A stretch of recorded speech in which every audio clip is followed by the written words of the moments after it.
যুবক ভাই, টাকনুর নিচে কাপড় পরেন তাই না? শুনুন, রাসূল সাল্লাল্লাহু আলাইহি ওয়াসাল্লাম বলেছেন, কিয়ামতের দিন আল্লাহ তাআলা এই তিন ধরনের ব্যক্তির সাথে কথা বলবেন না, তাদেরকে পবিত্র করবেন না, তাদের দিকে রহমতের দৃষ্টি দিয়ে তাকাবেন না। এই তিন ধরনের ব্যক্তিদের মধ্যে এক নম্বর হচ্ছে ওই ব্যক্তি যে কিনা টাকনুর নিচে কাপড় পরে, মানে ওই পুরুষ যে পুরুষ টাকনুর নিচে কাপড় পরে। বাকি যে দুই ধরনের ব্যক্তি আছে তাদেরকে নিয়ে আজকে আলোচনা না করি।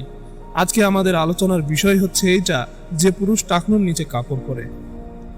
রাসূল সাল্লাল্লাহু আলাইহি ওয়াসাল্লাম এ বিষয়ে এত কঠিন করে বলেছেন যে টাকনুর নিচে কাপড় পরা এতটাই ভয়ঙ্কর যে মহান আল্লাহ তাআলা তাদের সাথে কথাই বলবেন না, তাদেরকে পবিত্র করবেন না, তাদের দিকে রহমতের দৃষ্টি দিয়ে তাকাবেনই না। তারপরেও আমরা নতুন নতুন ফ্যাশন তৈরি করতেছি, যে ফ্যাশনগুলো শুরুই হয় টাকনুর নিচে কাপড় পরিধান করে। আজকের তরুণ সমাজ আধুনিকতা আর ট্রেন্ডের পেছনে অন্ধ হয়ে ছুটতে গিয়ে ভুলে যাচ্ছে আমাদের চিরন্তন বিধান। প্যান্ট, পায়জামা, লুঙ্গি কিংবা জুব্বা যাই আমরা পরি না কেন, তা টাকনুর নিচে চলে যাচ্ছে অত্যন্ত অবহেলায়।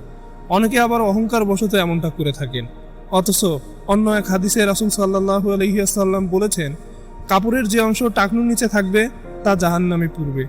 ভাই আমার, ক্ষণস্থায়ী এই দুনিয়ার সামান্য ফ্যাশন আর লোক দেখানো আভিজাত্যের জন্য আমরা কি মহান আল্লাহ তাআলার রহমত থেকে বঞ্চিত হতে পারি? যে ফ্যাশন আমাদের আল্লাহর অসন্তুষ্টির দিকে নিয়ে যায়, তা কখনো আমাদের জন্য কল্যাণকর হতে পারে না। প্রকৃত স্মার্টনেস তো রাসূল সাল্লাল্লাহু আলাইহি ওয়াসাল্লামের সুন্নাহ অনুসরণের মাধ্যমে। তাই আসুন, আজই আমরা সচেতন হই, নিজেদের পোশাক পরিচ্ছদকে সুন্নাহ অনুযায়ী টাকনুর উপরে রাখার অভ্যাস করি। ফ্যাশনের নামে নিজেদের চিরস্থায়ী আখিরাতকে ধ্বংসের মুখে ঠেলে না দিয়ে আল্লাহ তাআলার দরবারে তওবা করি এবং রাসূল সাল্লাল্লাহু আলাইহি ওয়াসাল্লামের প্রতিটি নির্দেশ মেনে জীবন গড়ার চেষ্টা করি। আল্লাহ তাআলা আমাদের সবাইকে সঠিক বুঝ দান করুন। আমিন।